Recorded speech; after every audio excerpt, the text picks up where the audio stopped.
Sudan, once the giant of Africa, is no more.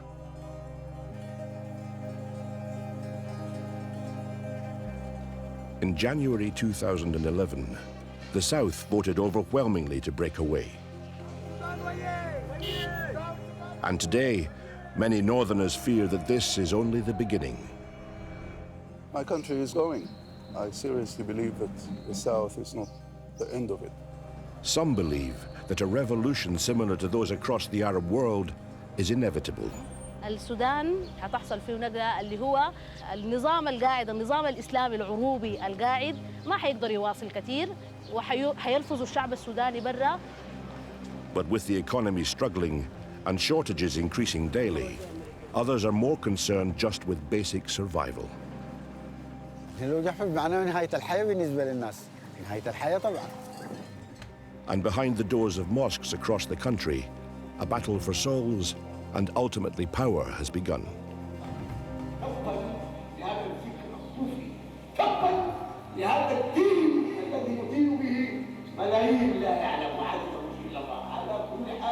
We Sufis need to come to a point to say enough is enough.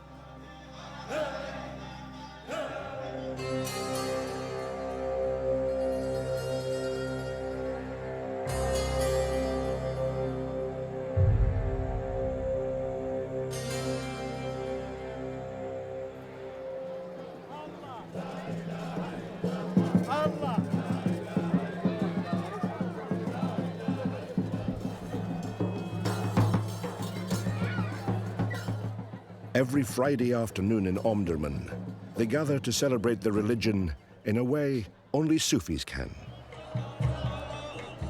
Often described as Islamic mysticism, Sufism is a unique interpretation of Islamic ideas, emphasizing respect for love, tolerance, and peace. The highlight comes as whirling dervishes spin themselves into an hypnotic trance, bringing them ever closer to their God.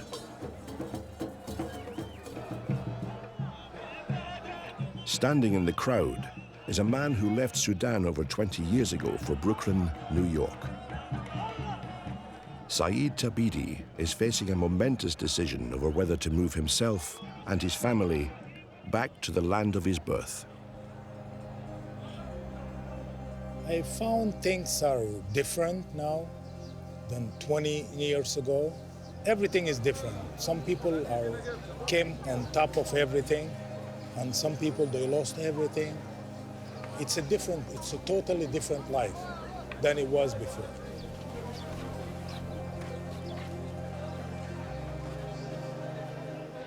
Saeed's family run one of the last jewelry makers in Sudan. 3 generations of Tabidis working side by side, crafting precious metals under the guidance of eldest brother Bulbul. But after 500 years, the family business is in danger of closing, an ancient skill disappearing, perhaps forever. Our family, they struggle a lot, and they're living day by day. So that they cannot save anything because there's not much work to do. Because they import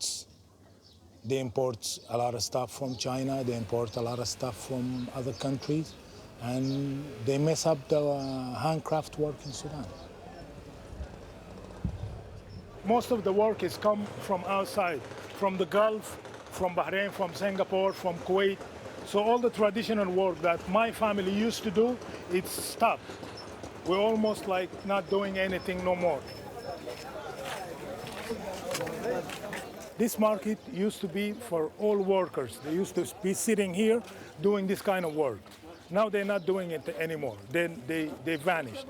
This is how it's changed. It's all became like a market for a Chinese stuff. We have all plastic, and there's no more workers that works here no more. But not all vendors see it Saeed's way.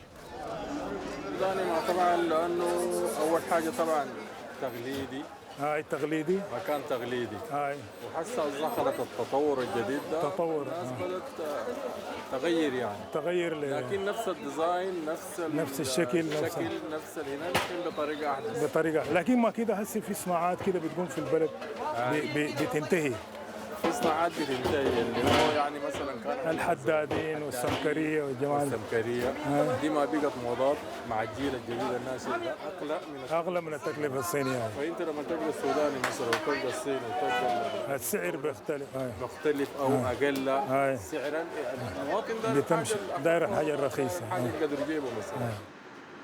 China's first interest in Sudan followed the discovery of huge reserves of oil. American companies had pulled out because of the civil war, and so the Sudanese turned east for help. So we went to the Chinese. God sent us the Chinese.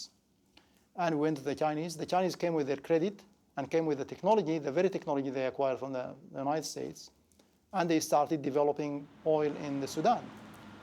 And from that time on, the Chinese started from what I call a small foothold in Sudan to spread out all over Africa. And now the Chinese are everywhere. The Chinese are notoriously secretive about talking business in public. But the man who changed the face of Sudan over the last 2 decades agreed to speak with us. Built on the outskirts of the capital Khartoum, locals call this complex Little China. And this is the man who first alerted the Chinese government to oil opportunities in Sudan. اسمي باللغة الصينية جانغ شيفو. عندي اسم إسلامي وحاج صافي. A convert to Islam, he believes China's involvement in Sudan has been entirely positive. عملنا عملا كبيرا في مجال التعاون الاقتصادي والتجاري بين بلدين الصيني والسوداني الصديقين. How do you answer the people who say that the Chinese imports have actually destroyed jobs in Sudan? لا هذا كلام غير واقعي. بل تعاون اقتصادي والفني صيني سوداني حقق تطور وفائدة جمة للسودان خصوصا تنمية اقتصاد وطني. But one of Sudan's leading economists and its former Minister of State for Finance is concerned that China's commitment to her country may be short-lived. Yes, the Chinese were there when we had the oil. But will the Chinese be there after the oil? They have been increasingly been interested in the agriculture, but not as much. So it is a big question whether your former friends will be your next friends. And oil was greatly profitable. That was why the Chinese and the Asians were willing to come in. But with agriculture and with other productive sectors, you need to have patience and a longer time frame for your investments. Lying between Omdurman and Khartoum, at the point where the blue and white Niles converge, Tuti Island has been famous for its agriculture since the Nubian tribes arrived from the north many hundreds of years ago. هاي طبعا ده قديمة هي عمرها أكثر من 350 سنة. توتي عريقة يعني بدوا الزراعة من بدري. لكن طبعا الزراعة ناس اقتبسوها من الشمال يعني جاء لأنه الناس اللي كانوا جو من الشمال. بيزرعوا الخضار هنا طبعا في الغالب والعام هنا بس الخضار والعلف بتاع البهايم اللي هو البرسيم ده. يعني ما في صناعة ما في كده وإن كان في حاجات بسيطة اللي هي المصانع البسيطة الكماين بتاعت الطوب دي. النيل أنا كساكن غاطن مع النيل بعني الحياة طبعا للإنسان لأنه الحياة مستمدة من النيل. الناس مرتبطين به ارتباط شديد اللي هي الزراعة. وإن كان في الفترة الأخيرة طبعا توتي بقت يعني انحصرت الرقعة الزراعية فيها. With temperatures soaring to above 50 degrees centigrade, Hamdi relies on an Indian-built pump from the days of the British Empire to supply his farm. Back then, water was in plentiful supply, but that's all changing. As populations rise in neighboring countries further up the Nile, the demand for the river's water has increased dramatically. All around northern Sudan, the Nile is beginning to dry up. لو جحفل معناه نهاية الحياة بالنسبة للناس. نهاية الحياة طبعا.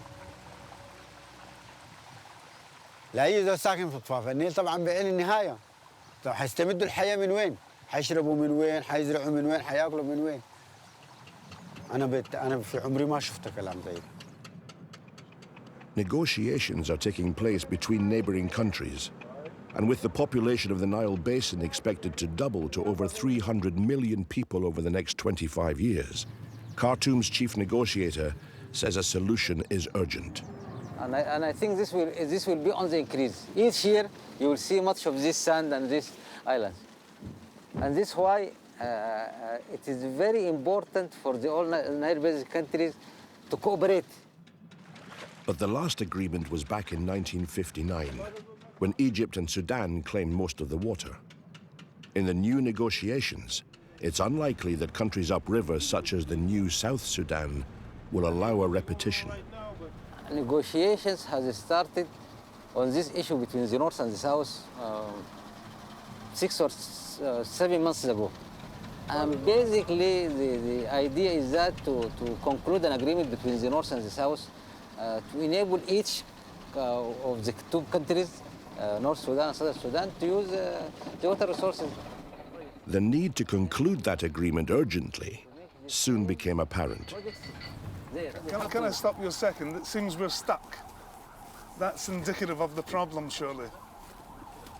He's having to lift the engine up just to try and get himself up. Yeah.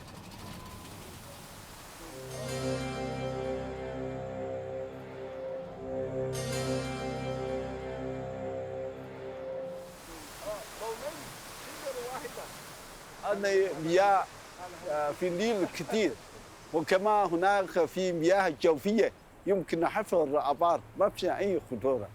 يعني بالنسبة إلى تنمية زراعية أعتقد هذا له مستقبل باهر ما في أي خطورة. إذا مياه في النيل متوفرة كثير. For Saeed Tabidi, his priority is to try to expand the family business during his visit to Sudan. Tonight, he's launching an exhibition of their work at Omar el-Fadli's restaurant in central Khartoum. This is our works. It's the Tabidi's family. We do jewelry and woodwork, and we work with copper and silver and gold. And this piece here, it's about separation of the Sudans. We make it like it's two pieces, but they still attached together and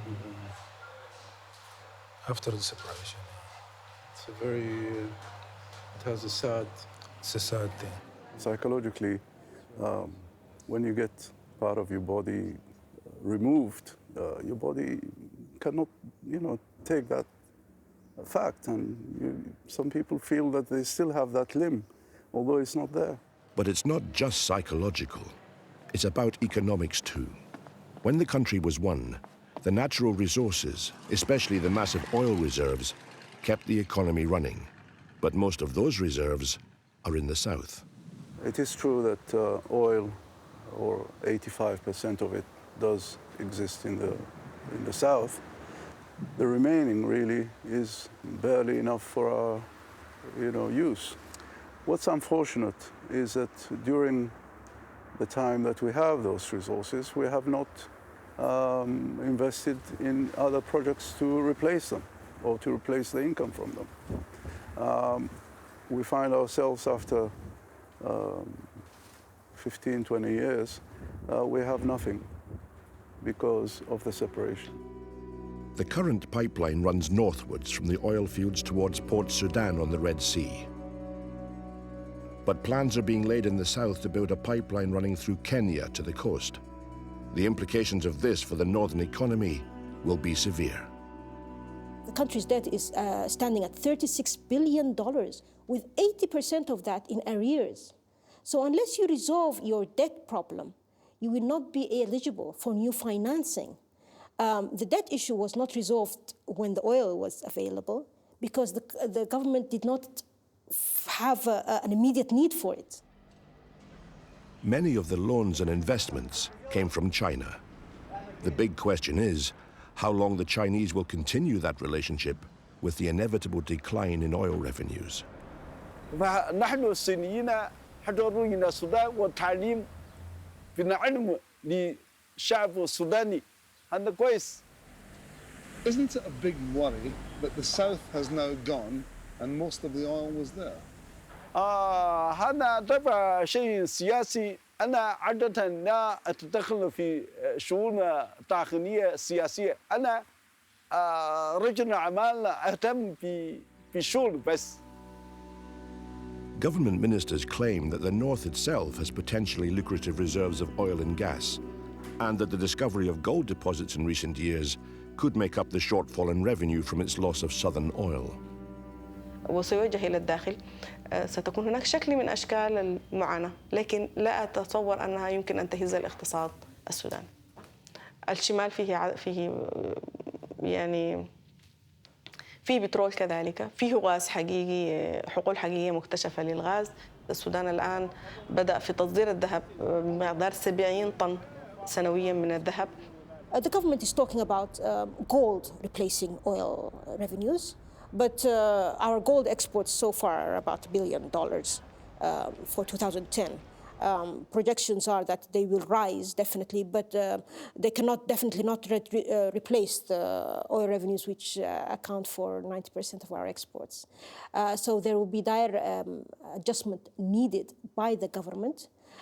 In order to do this adjustment, it will need to resolve its political problems. This is a reference to what many now call the New South. Disputed regions stretching across much of the border area from Blue Nile State in the east through the Nuba Mountains, South Kordofan, and the continuing conflict in Darfur. Don't you face the danger of other regions of currently North Sudan breaking away?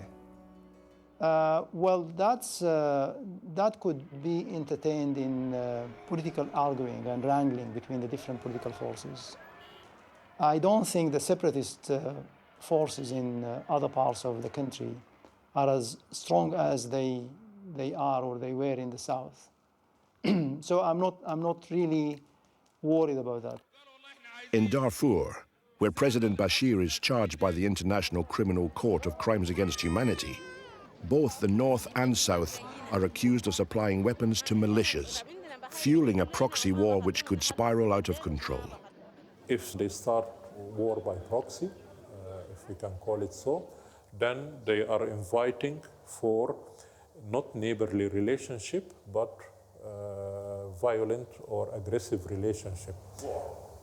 War, exactly. If the South starts to espouse,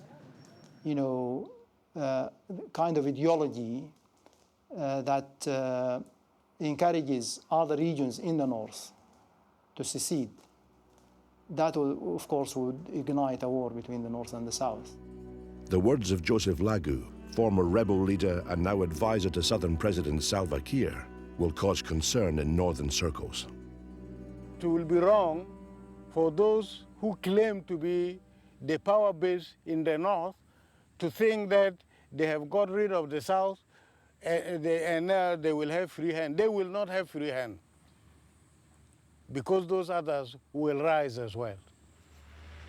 So in many ways you see the breakaway of the South as just the beginning. It is the beginning of the total disintegration of what was the Sudan.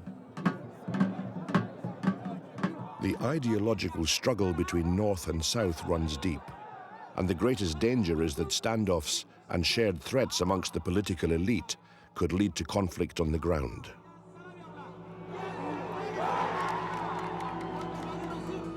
The most dangerous flashpoint straddles the border and is claimed by both the North and South, Abyei.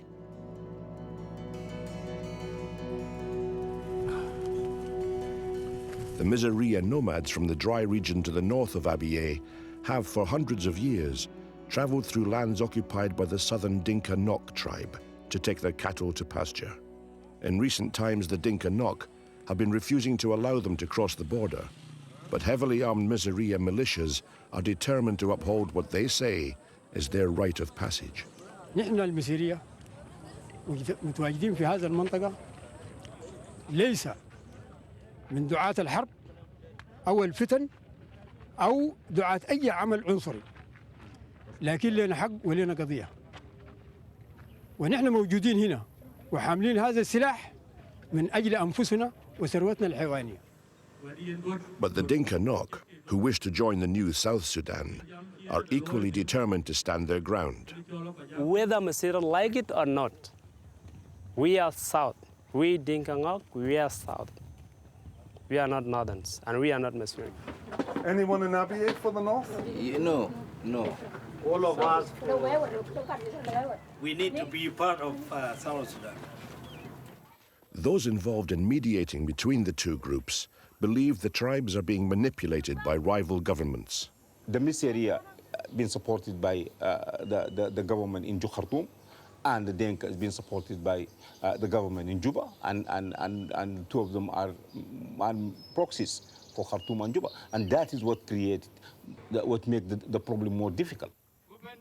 In January 2011, while the main referendum on southern independence took place as scheduled, another referendum to decide whether Abyei would become part of the North or South was cancelled when it couldn't be agreed exactly who had the right to vote.